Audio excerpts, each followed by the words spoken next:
It's on here now. The goalkeeper's beaten, and South Africa have done Shagger Sport 2010. ሰላም ጤና ይስጥልን እንደምናላችሁ የተከበራችሁና የተወደዳችሁ የሸገር ስፖርት ዊዝ አበበ ግደይ የዩቲዩብ ቻናል ቤተሰቦቻችን በያላችሁበት እጅግ አስደሳች ጊዜን እያሳለፋችሁ እንደሆነ ተስፋ እናደርጋለን። መልካሙን ሁሉም ለናንተ እንመኛለን። ታዲያ ይህንን ሸገር ስፖርት ዊዝ አበበ ግደይ የሚለውን የዩቲዩብ ቻናላችንን ሰብስክራይብ አድርጉት፣ የደውል ምልክቱን ተጫኑትና አዳዲስ ፕሮግራሞችን ስንለቅ መልእክት ይድረሳችሁ። ላይክ በማድረግ እንዲሁም ደግሞ ሊንኩን ለሌሎች በማጋራት በተከታዮች ቁጥር እንድንበዛ የምንሰራቸው ፕሮግራሞችም ብዙ ሰዎች ጋር እንዲደርስ የምታደርጉትን ጥረት አጠናክራችሁ ቀጥሉ እንላለን። እስካሁን ላደረጋችሁልን ድጋፍ፣ እገዛ እና እኛን ለማንቃት ለሄዳችሁት ርቀት በሙሉ ምስጋናችን ትልቅ ነው። በጣም እጅግ በጣም አድርገን እናመሰግናለን። ዛሬ በአርሰናልና በሊቨርፑል መካከል በኤምሬትስ ስቴዲየም የሚደረግ ጨዋታ አለ። ትላንት በርንሌይ ከማንቸስተር ዩናይትድ ጋር የተገናኙበት የፕሪሚየር ሊጉ ጨዋታ 2-2 በሆናቸው ውጤት ተጠናቋል። ስለ እነዚህ ሁለት ጉዳዮች አሁን መነጋገር እንጀምራለን። ይህንን በምናደርግበት ጊዜ አስቀድመን ትላንትና ማንቸስተር ዩናይትድ ቤት አሰልጣኝ ሩበን አሞሪም ከተሰናበተ በኋላ የማንቸስተር ዩናይትድ ቡድን እንዴት ባለ መንገድ ይንቀሳቀሳል፣ ማንቸስተር ዩናይትድ ከዳረን ፍሌቸር ጋር ሆኖ የሚኖረው የጨዋታ አጠቃላይ ቅርጽ፣ እንቅስቃሴ፣ ታክቲካሊ በባክስሪ በባክፎር የምንላቸው ነገሮች አክቹዋሊ በባክስሪ ይጫወታል ብለን መጠርጠር ምንችል አይመስለኝም። ለምንድን ነው? ያው በአሞሪምና በነ ዊሎክስ መካከል የተፈጠረውን ነገር ሁላችንም ስለምናውቀው ከዛ በኋላ እንደገና ወደዛው የመመለስ ነገር ይኖራል ብለን አልጠበቅንም። 4-2-3-1 ነው። ዳረን ፍሌቸር በእኔ እምነት ሀምብል ለመሆን ባህሪውም እንደዛ ነው ይላል። ለምሳሌ ኦናር ግሬቭስ እና ምንድን ነው ሲባል በተደጋጋሚ ያው ፈርጉሰን ያኔ ይለን የነበረውን ነገር ነው በተደጋጋሚ ያልኳቸው የተናገርኩት ይላል።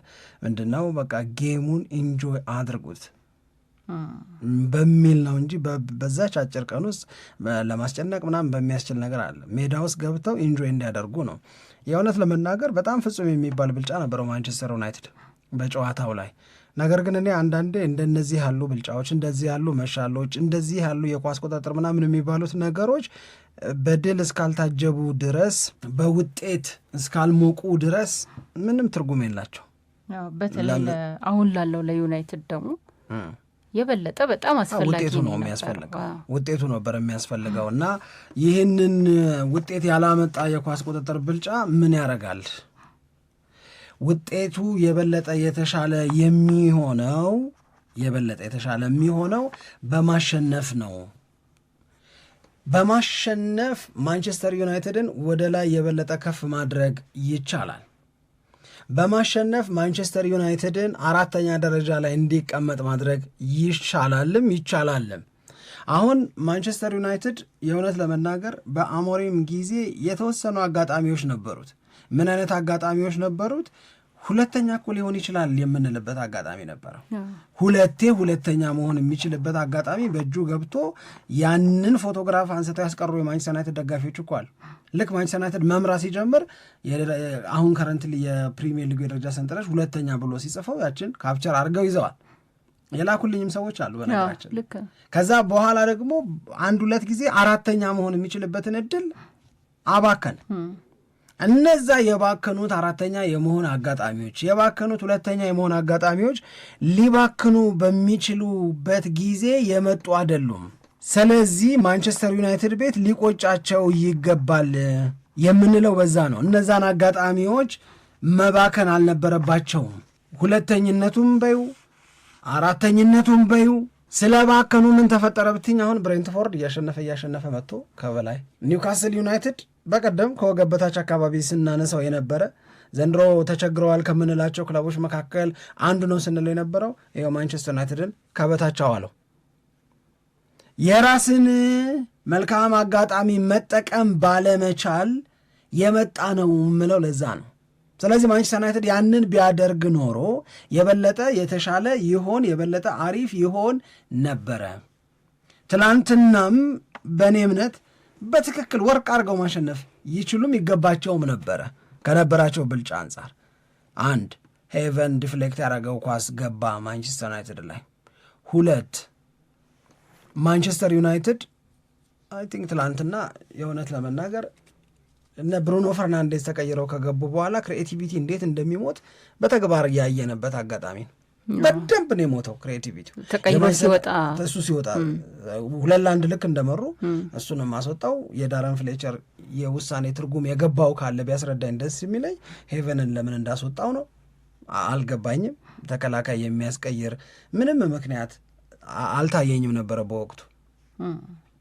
ስለዚህ ያንን ነገር ከግምት ውስጥ አስገባዋለሁ። ይህንን አሁን የምናገረውን ነገር ስናገር ማለት ትላንት ወርቅ የነበረው እውነት ለመናገር አጥቂው ነው።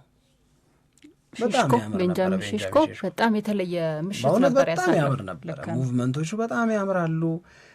ምንሽ አሁንም የምበሽቅባቸው ነገሮች አሉኝ እኔ አንድ ምቶቹ ሙከራዎቹ ከሞከረበት መንገድ ይልቅ የተሻለ የሚሆንበት አንድ ደግሞ ኳስ አለ እስካሁን ድረስ 2 እኩል ከሆኑ በኋላ አዟዟር ላይ የሰራው ስህተት ወደሚቸገርበት ቦታ ስለዞረ በርንሌዎች ኳሱን ያወጡበት አለ። በግንባር የገጨው ኳስ በብዙ በጣም ቆንጆ ነው። ከዛ ደግሞ እንደገና ሆነን ለመናገር አንድ ከብሩኖ ፈርናንዴዝ አንድ ከዶርጉ ያገኛቸውን ኳሶች ወደ ጎልነት የቀየረበትንም አቅም ስትመለከቱ ሃትሪክ መስራት ይችል ነበረ ትናንትና እና ትናንት he was fine አሪፍ ነው። አሁን እዚህ ላይ ተዳፍረንና ተቻኩልን የቤንጃሚን ሼሽኮ የትላንትናው እንቅስቃሴ እና የውጤታማነት እድገት የመጣው 4-2-3-1 የፎርሜሽን ስለተመቸው ነው ብለን እንዳንደመድም እስኪ ደጋግም መጠበቅ አለብን። ግን ተጀምረዋል አስተያየቶቹ። እኔ ሳይ ነበር የተወሰኑ አስተያየቶች ሊባል ይችላል። ግን አሁን እኔም እሱን ስላየው አይደለ እንጠንቀቅም ብለው ልክ ነው መጠንቀቅ ያስፈልጋል። አሁን ባንድ በቃ ለሱ የሚሆን ነገር ተገኘ ምናምን ብለሽ ግን ትላንትና የእሱ ምሽት እንደነበር ጎል ከማስቆጠሩን በፊት ያስታውቃል።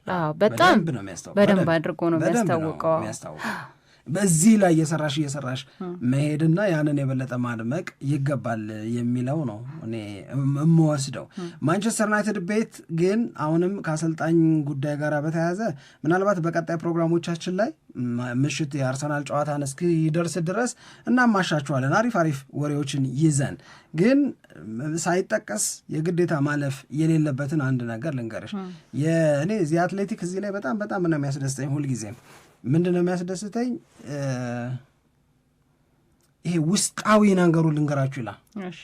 ምንድን ነው በትክክል የሆነው የሚለውን ሳስበው አይደለም ይልሽ። በጣም ብዙ ሰዎችን አናግሮ ካናገራቸው ብዙ ሰዎች ውስጥ ተደጋግሞ የተነገረውን ነገር ነው የሚነግርሽ። ይሄ እውነት ነው ማለት ነው። በኋላ በደንብ በዝርዝር እንመለስበታለን። ነገር ግን የማንቸስተር ዩናይትድ እና የአሞሪም የመጨረሻ ጊዜ ላይ ምንድን ነው የሆነው የሚለውንና ቀጥሎ ከማንቸስተር ዩናይትድ በጉጉት የሚጠበቀው ውሳኔ ምንድን ነው የሚለውን ነገር ለማየት እንሞክራለን። አንድ ቴንሽን በአሞሪምና በነ ዊሎክስ መካከል ሳጣራ ደረስኩበት ብሎ ዚ አትሌቲክ ያስቀመጠው ነገር አርብ በነበራቸው ስብሰባ ላይ በጣም ከፍተኛ ቴንሽን ነበረ በዊሎክስ እና በአሞሪም መካከል። እንግዲህ ዊሎክስ እኔ የእውነት ለመናገር እነዛ የመጨረሻዎቹ 48 ሰዓታት አልገቡኝም። አሞሪምን ምነካው የሚያስብል አይነት ስሜት ነው የፈጠረብኝ ብሎ የሚናገረው ነገር ማለት ነው። ይህንን ያዥ። ይሄ አርብ ዕለት ሆኗል። አርብ ዕለት በነ ዊሎክስ እና በነ አሞሪም መካከል አለመግባባቱ እየገነገነ ውጥረቱ እያየለ ከመምጣቱ በፊት ከሊሳንድሮ ማርቲኔዝ ጋር ሜዳ ላይ ተያይዘዋል ሊሻና አሞሪም። እንዴት ተያይዘዋል ስትል? በግብግብ ከምረን ነው እንዴ? እግዚአብሔርን እንዴት እግዚአብሔርን ነው ማለት ሊሳንድሮ ማርቲኔዝ እና አሞሪም መካከል ጠብ ነበረ። ምን ተያይዘዋል? ተያይዘዋል። እንደዚህ እየነገርኩሽ እኮ ነው። ታፍና ነው እኮ። ለዚህ ነው ይሄንን እኮ የምወደው ይሄንን ሚዲያ። በጣም ከባድ ምንድን ነው የምታስበው ምናምን ብሎታል ያኛው ሰው ነው የገላገላቸው መሀል ላይ ገብቶ።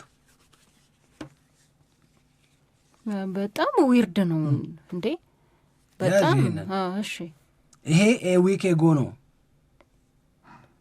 ይሄ መጨረሻዎቹ ጊዜያቶች ላይ የነበሩት ነገሮችን ነው የምነግርሽ እኔ እና the head coach was involved in a training ground confrontation with defender Lisandro Martinez ከሊቻ ጋራ ጸብ ውስጥ ገብተዋል። ከዛ የማንቸስተር ዩናይትድ ከፊል ባለቤት ሰር ጂም ራትክሊፍ አሞሪምን በጣም እንደሚወዱት ይታወቃሉ። እሳቸውም ማንቸስተር ዩናይትድ ሰዎች ይህንን የታክቲክ ጉዳይ ብታስብበት ጥሩ አይመስልህም ብለውታል። በተለይ ከኒውካስሉ ጨዋታ በኋላ ብታስብበት አይሻልም ብለው መክረውታል የነ ዊሎክስ። ይሄ ምክር ግን ከዊሎክስ ብቻ የመጣ አይደለም። ሰር ጂም ራትክሊፍም ስዊች እንዲያደርግ ወይም እንዲቀይር ታክቲኩን ይፈልጉ ነበረ። ባክስሪን ትቶ በባክፎር ደግሞ እንዲሞክር። ስለዚህ እነ ዊሎክስ ያንን ያስቡ ነበረ። የራትክሊፍ እንደዛ መፈለግ የበለጠ የልብ ልብ ሰጣቸው። ሌላው ዚ አትሌቲክ ያወጣው ነገር የግሌዘር ቤተሰቦች ከነሐሴ ጀምሮ በቡድኑ ብዙ ነገር ደስተኛ አይደለንም ይላሉ አሉ። ይሄ ከውጤት ጋር በተያያዘ ከኦገስት ጀምሮ የማንቸስተር ዩናይትድ የውጤት ጉዳይ አስጨንቋቸው እንደነበረ አሁን ሪቪል እየተደረገ ነው ያለ። ዴቪድ ጊል የቀድሞ የማንቸስተር ዩናይትድ ሲኢኦ የነበሩት ማለት ነው አሞሪምን በተመለከተ በቦርድ ስብሰባ ላይ ይሄ ቦምብ ስኳድ ምናምን የሚለውን ነገር ቢተው ስኳዱ የኛ ነው፣ ስንሸኘው የምንጠቀምበት፣ ካቆየነው የምንገለገልበት፣ ቦምብ ስኳድ እያልን እንዴት እንሸጣለን የሚለውን ነገር እነሱም ስብሰባ ላይ በዴቪድ ጊል በኩል አንስተው እንደነበረ ተነግሯል። ሌላ ጸብ በአሞሪም እና በማንቸስተር ዩናይትድ ክሪስቶፈር ቪቨል መካከልም ነበረ። የማንቸስተር ዩናይትድ የሪክሩትመንት ወይም የተጫዋቾች ምልመላ ዳይሬክተር ናቸው ቪቨል ማለት። ትራንስፈርን በተመለከተ ወይም የተጫዋቾችን ዝውውር በተመለከተ አለመግባባት ነበረ፣ በደንብ ሞቅ ያለ አለመግባባት ነበረ። ከሊቻ ጋር እንደዛ ነበረ። ከዛ ትላንትና ጨዋታው ከመጀመሩ በፊት አዌጌም ነበር ለማንቸስተር ዩናይትድ ደጋፊዎች የኦሌ ጉናር ሶልሻርን ስም ይጠሩ ነበረ። አሁን የማንቸስተር ዩናይትድ ደጋፊዎች በዚህ ጉዳይ ላይ የሆነ ነገር ቢሉ በጣም ደስ የሚለኝ የኦሌ መመለስ በማንቸስተር ዩናይትድ ቢያንስ ይሄ ውድድር ዓመት እስኪያበቃ ድረስ የምትደግፉት ሀሳብ ነው ወይ? እዚህ ላይ ብዙ የተከፋፈሉ ስሜቶች ነው ያሉት። ኦሌ ጉናር ሶልሻር መመለስ የለበትም። አንድ ጊዜ በማንቸስተር ዩናይትድ የታየ የተፈተነ ከዛ ደግሞ ምን ነገር ማስመዝገብ እንደሚችል ያየንበት ነው የሚል አቋም ያላቸው አሉ። ሁለተኛ ደግሞ በጣም ተረጋግቶ ቀጣዩን አሰልጣኝ መምረጥ ያስፈልጋል ማንቸስተር ዩናይትድ ላይ። ስለዚህ ማን ነው የሚመጣው የሚለው አንደኛው ነገር ነው። ሁለተኛ የሚመጣው ሰው ደግሞ እንደገና ረጅም ጊዜ ከማንቸስተር ዩናይትድ ጋር ስራውን እያከናወነ የሚቆይ መሆን አለበት። ለዚህ ደግሞ ግዴታ ጊዜ ያስፈልጋል። ስለዚህ የቀደመ ቤቱን የሚያውቀው እንደገና ደግሞ በሰራበትም ወቅት በአንጻራዊነት የተሻለ ውጤት አስመዝግቧል ተብሎ የሚታመነው ኦሌ ጉናር ሶልሻር ቢመጣ ጥሩ ነው የሚል አስተያየት ያላቸው ሰዎች አሉ። በነገራችን ላይ ከሁሉም በላይ የእሱ ፍላጎት ኃይለኛ ነው። የኦሌ ጉናር ሶልሻር ፍላጎት ወደ ማንቸስተር ዩናይትድ ለመመረስ በነጻም ብትሉት ይመጣል አሉ። በጣም ገና ሩበን አሞሪም ጉዳይ ፋብሪዚዮ ሮማኖ የጻፈው ገና እንደተባረረ ነው የሚያየውት እንደተባረረ ትሉኝ ይመጣል ይላል። ወይ እንግዲህ ፕሩቭ ማድረግ የሚፈልገው ነገር አለ ወይ አናቅም። እኔ አላቅም። እንግዲህ ከዛ በኋላም በአሰልጣኝነት ሰርቷል። ያን ያክል አውትሻይን አድርጎ የወጣበት ጊዜ የለም የማንቸስተር ዩናይትድ አሰልጣኝ መሆኑ ካበቃ በኋላ ማለት ነው። ግን ምንሽ ውጤቱ መጥፎ አይደለም፣ ነገር ግን ከዛ ካየነው በላይ ማደግ የሚችል ሰው እንዳለው ነገር በደንብ የታየ ይመስለኛል በተደጋጋሚ ማለት በቃ የሚችለው ያንን ከዚህ በፊት ያየነውን ነው ብለን ነው አይደል ከዚህ በፊት ስንናገር የነበረው። እንደዛ ነው የሚሰማኝ።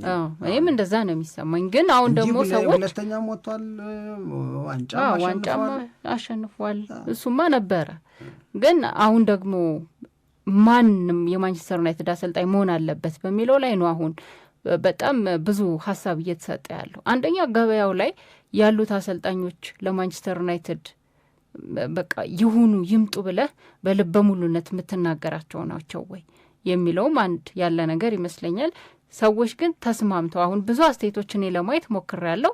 ተስማምተው በቃ እገሌ ይምጣ የሚለው ላይ ግን ብዙ ድምጽ ማግኘት አልቻልኩም። እኔ የተስማሙበት የሚባል ምርጫ አላየውም። ሰዎች ከሚሰጡት አስተያየት፣ የትንታኔ ባለሙያዎችም ከሚናገሩት ነገር አይልሽ አንዱ በጎ ነገር የእውነት ለመናገር ማንቸስተር ዩናይትድ አሁን ገበያው ላይ ያለ የሚለው አገላለጽ ለማንቸስተር ዩናይትድ የሚሰራ ነው ብዬ አልወስድም እኔ። ምክንያቱም ገበያ ላይ ያለ ማለት ክለብ የሌለው ማለት ነው አይደል? ስራ ላይ ያልሆነ የውል ግዴታ የሌለበት ማለት ነው አይደል? ማንቸስተር ዩናይትድ የፈለገው የውል ስምምነት ላይ ያለ አሰልጣኝ ካለ ለማንቸስተር ዩናይትድ ጥያቄና ፍላጎት እምቢ ይላል ብዬ አላስብም እኔ። ስለዚህ የአሰልጣኝ ገበያ ላይ መኖር አለመኖር ኢሹ ነው ብዬ አልወስድም ከማንቸስተር ዩናይትድ ጋር አያይዤ ሳስበው ማለት ነው። ለምሳሌ ኡናይ ኤምሬን እፈልጋለሁ ቢል ማንቸስተር ዩናይትድ የማግኘት እድሉ በጣም ሰፊ ነው። አሁን እስከ 2028 ኮንትራት አላቸው የሚባሉ አሰልጣኞችን ማንቸስተር ዩናይትድ ቢፈልግ የማግኘት እድሉ በጣም ሰፊ ነው። አይተመጣ እንደሆነ አነጋገራቸው ሁሉ እኮ አላርላ አሞሪም ጋር ሲነጋገሩ አይተመጣ እንደሆነ ወይ አሁን ወይ መቼም አትመጣም ነው የሚሉ እንደዚህ ያሉ በዚህ መቸገር ውስጥም ሆነው ያቺን እንትኗን አላጧትም። ግን ትልቁ ሊሰመርበት የሚገባው ነገር በማንቸስተር ዩናይትድ የሚቀጠረው ቀጣዩ ቋሚ አሰልጣኝ ራሱን ማሳየት የሚፈልግ አይደለም መሆን ያለበት። ራሱን በደንብ አድርጎ ያሳየ ሰው ነው መምጣት ያለበት። ማንቸስተር ዩናይትድ ዣቪን ቢቀጥር እኔ አልስማማም። ዣቪ እና የዣቪ ጉብዝና ገና አይስኖት ፕሩቨን የት ምርጥ ከምንላቸው አሰልጣኞች መካከል አንዱ ነው ልል አልችልም እኔ ዣቪ።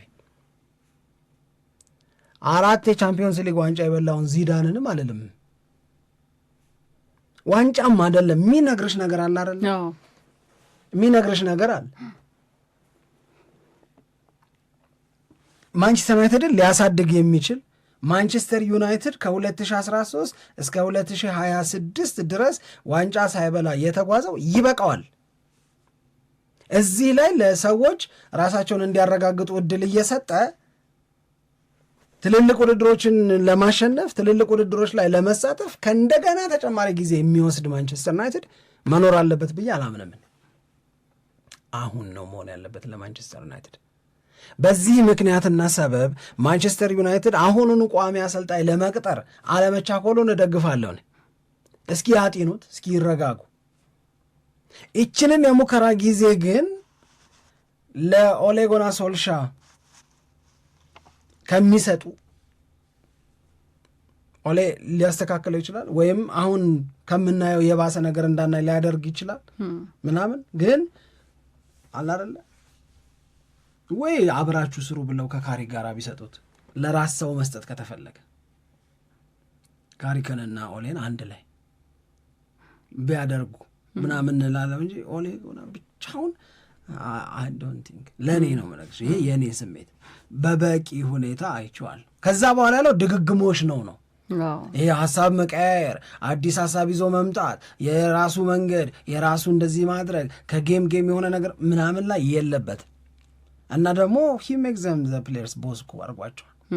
ያ ሁሉ መጨማለቅ እኮ የመጣው አንድም በሱ ምክንያት የተጫዋቾች መጨማለቅ ክለቡን ለማክበር አሞሪም አንድም ቢሆን ክሬዲት ስጠው ከተባልሽ እንደ ልብ ፉንፉና እንዳይቻል አድርጓል። መጨረሻ ላይ ራሱ ፉንፉና አለ እንጂ ዲሲፕሊንድ መሆን አለበት ለማንቸስተር ዩናይትድ የሚጫወት ተጫዋች። ኦሌ ጉናር ሶልሻ ደግሞ ያንን ኮንፈርት ዞን ሰጥቷቸዋል። እና እኔ አሁን ኡናይ ኤምሬ፣ ኢራዮላ፣ ደዘርቢ እንደዚህ አካባቢ ነው የማንቸስተር ዩናይትድ ስም እያንዣበበ ያለው ነገራችን። በተለይ ኡናይ ኤምሬ ላይ ባይ ዘ ዌይ ሄሉ የ30 ሰከንድ ብቻ ሪዮ ፈርዲናንድ አርቴታን ብትጠይቁት እመጣለሁ ነው የሚለዋል። ግን በኋላ እኔ ለቀልድ የተናገርኩትን የምር አድርገው ወሰዱብኝ አለ አሉ። በጣም ትኩረት ሳበ። ያላከበረ ነው ልክም አይደለም በእኔ አመለካከት። ያ ስለገባውም ይመስለኛል ያንን ያለው። ዛሬ ምሽት ደግሞ በጣም የሚጠበቅ ጨዋታ አለ። አርሰናል ከሊቨርፑል ጋር የሚያደርገው ጨዋታ ነው። ይህንን ጨዋታ ለአርሰናል ማሸነፍ ማለት በዋንጫ ፉክክሩ ላይ የበለጠ ራስን ማጎልበት እንደሆነ ከዚህ ቀደም ስናነሳ ስንነጋገር ቆይተናል። ነገር ግን ደግሞ ሊቨርፑልም ቢሆን ይህንን ጨዋታ በቀላሉ ይሸነፋል ብሎ ማሰብም ትንሽ አስቸጋሪ ይመስለኛል። በሊቨርፑል በኩል የተጫዋቾች መጎዳት በአብዛኛው የተሰማበት ጊዜ ነው። በጣም ወሳኝ የሚባሉ ተጫዋቾች በዚህ ጨዋታ ላይ የመሰለፍ እድል እንደሌላቸው በሊቨርፑል በኩል ተገልጧል። ያው የአሌክዛንደር አይዛክ ጉዳይ የታወቀ ነው። ረዘም ላለ ጊዜ ከሜዳ ይርቃል። ነገር ግን የሁጎ ኢኪቲኬ አለመኖር እየተገለጸ ነበረ። በጉዳት ምክንያት እዚህ ጨዋታ ላይ ሊኖር የሚችልበት እድል የለም የሚሉ ሪፖርቶች ወጥተዋል። ግን በነገራችን ላይ ይሄ የተረጋገጠ ወሬ አይደለም። የተረጋገጠ ወሬ አይደለም ማለት አርነ ስሎት ከጨዋታው በፊት ጋዜጣዊ መግለጫ ሲሰጡ የፉልሃሙን ጨዋታ ተከትሎ ልምምድ አልሰራም። ለምን? የሃምስትሪንግ ስጋት ስላለበት ነው አሉና ትላንትና ነው ጋዜጣዊ መግለጫ የሚሰጡት። ዛሬ ልምምድ እንዲሰራ ኤክስፔክት እናደርጋለን። ልምምዱን ከሰራ በኋላ ፊት ነው የምንባል ከሆነ እስኪ እናያለን ነው ያሉት። ስለዚህ የመጨረሻ የሚባለውን የፊትነስ ወይም ለጨዋታው ዝግጁ መሆንና አለመሆንን ማረጋገጥ መፈለግ አለበት ሊቨርፑል በኩል። አሁን ሙሉ በሙሉ ሂዝ አውት ለማለትም ወይም ከጨዋታ ውጭ ነው ለማለትም ሙሉ በሙሉ አለበት ለማለትም በጣም ያስቸግራል። ስለዚህ አሁን መሐመድ ሳላህን በአፍሪካ ዋንጫ፣ አሌክሳንድር አይዛክን በቆየ ጉዳት፣ ሁጎ ኤኪቲኬን ደግሞ ያለየለት ነው። አሁን ግን በሊቨርፑል ቤት ውስጥ ምን አይነት ስሜት አለ? በቃ ዋና ዋናዎቹ እኮ የሉም የሚል ስሜት ተፈጥሯል። እኔ እንደዛ አርጎ መውሰዱ ልክ አይደል? ልክ ነው የአሌክሳንድር አይዛክ መጎዳት፣ ግን ከአርሰናልም ጌም በፊት ተጎድቶ ነው። የሁጎ በተለይ እዚህ ጨዋታ ላይ የማይደርስ ከሆነ የማይኖር ከሆነ አዎ ትልቅ ለሊቨርፑልም ደግሞ ትልቅ ጎል ለማስቆጠር የሚጠብቋቸው ተጫዋቾች የሉም በሚለው አቅጣጫ ልትወስጂ ትችላለች እንጂ የሳላህም ቀድሞ የሚታወቅ ነው፣ የአይዛክም ቀድሞ የሚታወቅ ነው። እዚህ ላይ ለእኔ ከሁለቱም በላይ በዘንድሮ የውድድር ዓመት ሊቨርፑል ቤት አእምሮ የሚታየኝ ሁጎ ኤኪቲኬ ነው። ልክ ነው። ለዛ ነው የእሱ አለመኖር የበለጠ ሊቨርፑልን ጎዶሎ ሊያደርገው ይችላል የሚለውን የምናነሳው። ግን ከሁሉም በላይ እኔ ደግሞ ሊቨርፑል ላይ መኖር አለበት ብዬ የማስበው ዛሬ ጨዋታም ላይ ይኖራል ብዬ የምገምተው ነገር ይሄ የጨዋታ የማሸነፍ ፍላጎታቸው በጣም ተቀዛቅዞ አይቻለሁ። ባለፈው ማቻ በወጡበት ጨዋታ ላይ ያን ያክል ጨዋታው ከተጠናቀቀ በኋላ የንዴትም የብስጭትም ስሜት በብዙ የሊቨርፑል ተጫዋቾች ላይ አትመለከትም እና ይህንን አይነት ስሜት ማስወጣት የሚችሉ ከሆነ በጨዋታው ላይ የተሻለ እንቅስቃሴ ሊያደርጉ ይችላሉ ብዬ ነው እኔ የምረዳው። ደግሞ ያን አይነት ስሜት የተፈጠረበት ምክንያትን ለመረዳት ከባድ አይመስለኝም። አንደኛ አሁን ከአርሰናል ጋራ ሩቅ ናቸው በጣም በደረጃ ሰንጠረዡ። ስለዚህ ራሳቸውን ዋንጫ በማንሳት ትግል ውስጥ እድል እንዳላቸው ክለቦች አድርገው አይወስዱም። ስለዚህ የእነሱ ድል እስከ 4ኛ ያለውን ደረጃ ይዞ ጨርሶ በአውሮፓ ቻምፒዮንስ ሊግ በሚቀጥለው የውድድር ዓመት መገኘት ከሆነ ለዛ ሰፊ ድል አለ። እኔ ባለፈውም ትንሽ ከአንቺ ጋር ልዩነት አለኝ ብዬሽ ነበር አይደለም? እኔ የሚችሉትን በሙሉ አድርገዋል ብዬ ነው የምወስደው። ግን በአንቺ ሀሳብ እንኳን ብንሄድ በዚህ ምክንያት የመጣ ይመስለኛል። በጣም እየራቅ በሄድክ ቁጥር ልክ ነው። ከአርሰናል ጋር ያለው ልዩነት በጣም ሰፊ የሚሆነው አይታወቅም። አሁንም ምናምን ቢሉ ነው እንደ ብድም ቆጥራቸው። እውነት ነው፣ ልክ ነው። ግን ደግሞ የክብርም ጉዳይ አለ መቼም እርስ በርስ አሁን ልክ ሶቦስ ላይ ከጨዋታው በፊት የተናገረውና ብዙ መገናኛ ብዙኃን ላይ ትኩረት የወሰደው ነገር አርሰናል እኛ አይደለንም ከሻምፒዮኖቹ ጋር የምንጫወተው አርሰናል ነው ከሻምፒዮኖቹ ጋር የሚጫወተው ብሎ አስተያየት ሰጥቷል። ግን ትክክለኛ አስተያየት ይሄ ልክ ነው። አርሰናል ገና ሻምፒዮን አልሆነም። እነሱ የአምና ሻምፒዮኖች ናቸው። ሻምፒዮን ብለን የምንጠራው አሁንም ሊቨርፑል ነው ነገሩ። ልክ ነው። የስም ክርክር ነው። ልክ ነው። ልክ ነው። የባለፈው ዓመት የውድድሩ ዓመት አሸናፊ ሊቨርፑል ነው። ስለዚህ አርሰናል ነው ከባለፈው ዓመት ሻምፒዮኑ ከሊቨርፑል ጋር የሚጫወተው እና ይሄኛውም ነገር በጨዋታው ላይ የተሻለ እንቅስቃሴ ለማድረግ እና አንድ ምክንያት ሊሆን ይችላል ብዬ ነው። የነጥብ ልዩነቱ ሰፊ ነው። ዋንጫ ከማንሳት ጋር በተያያዘ ሊቨርፑል ያን ያክል የሚገዳደርበት ሁኔታ ውስጥ አይደለም ያለው። ግን በእያንዳንዱ ጨዋታ ላይ የሚመዘገበው ውጤት ከሊቨርፑል አንጻር ደግሞ ስትመለከተው በጣም ትልቅ አስተዋጽኦ ይኖረዋልና አርሰናልን ለማሸነፍ የራሳቸውን ጥረት ያደርጋሉ ብለን ስለምናስብ ነው የዛሬውንም ጨዋታ በተለየ ሁኔታ የምንጠብቀው። ትልቁ ጥሩ ነገር በሊቨርፑል በኩል የፍሎሪያን ቪርትዝ አሁን የሚፈለገው ደረጃ ላይ መምጣት በቃ ይሄኛውን ተጫዋች ነበር የምንፈልገው ማለት መጀመራቸው ነው። እዚህ ላይ እንግዲህ አጠራጣሪ ተብሎ የተያዘው የሁጎ ኤኪቲኬ ጉዳይ ወደ ሜዳ በመመለስ የሚቋጭ ከሆነ ያንን በትክክል የሚያደርጉ ከሆነ በጣም አሪፍ ጨዋታ ልናይ እንችላለን። ግን መልሽ አርሰናል ሌላ ሌቭል ላይ ነው ያለው። የእውነት ለመናገር አርሰናል ሌላ ሌቭል ላይ ነው ያለው። ስለዚህ ይሄ ጨዋታ ለአርሰናል በጣም ፈታኝ እንዲሆን ምንጠብቅ ከሆነ ትክክል አይመስለኝ። እሺ ለማንኛውም ጨዋታው ምሽት 5 ሰዓት ላይ ይደረጋል። በጣም የምንዝናናበት ይሆናል ብለን ተስፋ የምናደርገው ጨዋታ ነው።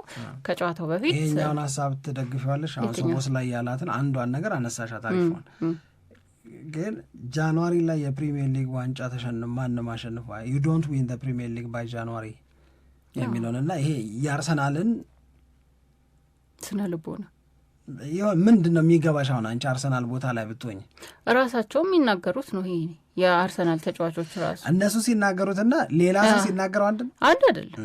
የአርሰናል ተጫዋቾች ሲናገሩትና ተፎካካሪዎች ሲናገሩትማ አንድ አይደለም። ለዛ ነው ስነ ልቦናቸውን ለመፈተን ጫና ለማሳደር ነው ይሄንን የሚናገሩት ብለን አስተያየት የምንሰጠው ከዛ በመነሳት ነው። ልክ ነው፣ ምንም ጥርጥር የለውም። በጃንዋሪ ላይ ዋንጫ ያነሳ ክለብ የለም። ግን ዋንጫ እንደሚያነሳ ትልቅ ምልክት የሰጠና አስተማማኝ ቅድም እንዳልኩ በቃ አስተማማኝ እጅ ላይ ነው የሚባል ክለብ ግን አለ። እሱ አርሰናል ነው። እኔ እንደዛ በሌላ አነጋገር ምንድን ነው አርሰናል የሚገኝበት ቦታ መገኘት ሁሉም ክለቦች ይፈልጋል። ጥርጥር የለው በቃ ያ ነው አሁን እና ዛሬም በአርሰናል በኩል እንግዲህ አስቢው ማጋሃሌሽም ሊያሳዩ የሚችሉት ነገር ዴክላን ራይስ አሁንም በጥያቄና መልስ እንለፈው የተወሰነውን ደቂቃ ግን የቀኝ መስመሩ ላይ አንቺ ብትሆኝ የምትመርጨው ሳካን ነው የምትመርጨው ወይስ ማድዌኬን? ከባድ ነው ይሄ፣ በጣም ከባድ ነው። ለምን መሰለህ? ብራቮ ልክ ነው ያደረገው ያልሽ መሰለኝ በሬዲዮ ሳይሆን እንደዚህ። አዎ ልክ ነው እኮ ለዛ እኮ ነው ከባድ የሆነብኝ። ከባድ ባይሆን ኖሮ ኢዝሊ ሳካን ፒክ አረግ ነበር። ግን ሳካ ከሆኑ ጊዜዎች በኋላ ላይ ትንሽ የመቀዛቀዝ ነገር ያየውበት ይመስለኛል። አንደኛ ማዱኬ ደግሞ በተሰጠውን እድል በጣም ለመጠቀም ይሞክራል፣ ይታወቃል። ማዱኬ ጎልጋ እስከሚደርስ ድረስ በጣም የሚገርም እንቅስቃሴ ነው የሚያደርገው። ፍጥነቱ፣ ፍላጎቱ የተለየ ነው። ግን ያቺ መጨረሻው አካባቢ ላይ የሚወስናት ውሳኔ ላይ ጥያቄ ያለኝ እኔ እዛ ላይ ትንሽ ገና የሚቀረው ነገር አለ። ሳካን ደግሞ በገባ ቁጥር ተጽዕኖ የሚፈጥር ተጫዋች ነው። ግን ሙሉ 90 ደቂቃ አሁን መጫወት አለበት ወይ የሚለው ላይ እንደዛ አይደለም። ትንሽ ተጎድሎብኛል እኔ በተወሰነ መንገድ። ዛሬም በቪክቶር ዮኬሬሽ ይጀምራል፣ አርቴታ ይጀምራል ሳይሆን ያንቺ ምን ይጀምራል ትደግፊዋለሽ? ልክ ነው የምትይው ወይስ ደግሞ ፖዝ አድርጎ እሱን ለነ ጋብርኤል ሱስ እድል ይስጥ? እኔ እንደዛ ቢጀምር ደስ ይለኛል። በተለየ ሁኔታ ሊቨርፑል ነው፣ በጣም ከባድ ጨዋታ ነው። ስለዚህ ቀላል ውሳኔዎችን ይወስናል ብዬ አርቴታን አልጠብቅም። ግን የተለየ ነገር ደግሞ ቢሞክር ደስ ይለኛል። እዚህ ጨዋታ ላይ ይሞክራሉ አላቅም። ግን እኔ ጋብርኤል ሱስ ደግሞ ታይቷል፣ የተሻለ እድልም ይገባዋል ብዬ ነው ማምነው። ግን እማምነውና ይሆናል ብዬ ምረዳው ግን በቪክቶር ዮኬሬሽ እንደሚጀምር ነው። ከማን የተለየ ነገር ትጠብቂያለሽ? የማን ኦፍ ዘ ማች ፐርፎርማንስ ዴክላን ራይስ ወይስ ኦዲጋርድ? ጓደኛሽስ ይገባል ዛሬ ካይ ብሏል። አርቴታ ብሏል እንደዛ በጣም የተሻለ ሁኔታ ላይ ነው ያለው ብሏል። ግን ያው ጨዋታው ላይ የመግባት እድሉን አናቅም። ምናልባት የመጨረሻ 15 ደቂቃ ላይ ሊጠቀመው ይችላል እንጂ ያው ሙሉ 90 ደቂቃ አይጫወትም መቼም። ሌላ ጥያቄ ልክ የሆነ ያንተን ነገር ተሰማኝ። ገጠመኛለሽ በቃ እነዚህ ናቸው ፖይንቶቹ ብዬ ነው የማስበው። ሳሊባና ሌላው ብዙም ለውጥ እኮ ይኖራል ተብሎ አይጠበቅም፣ ግን የበለጠ ያችን የ1-0 ሽንፈት ለመካስ ለምሳሌ በቪላ ተሸንፎ አርሰናል 4-1 በሆነ ውጤት ያሸነፈበት የሰከንድ ሀፍ ፐርፎርማንስ ወዝ በጣም አሜዚንግ አይደለም የነበረው? ቪላን 4-1 ያሸነፉበት ጨዋታ ላይ ሌላው ያሸነፈው አርሰናልን ሊቨርፑል ነው። ሊቨርፑልን ደግሞ ዛሬም በዛው ፍላጎት መልስ መስጠት አለብን ብለው ወደ ሜዳ እንዲገቡ ኤክስፔክት እናደርጋለን ለማለት ነው።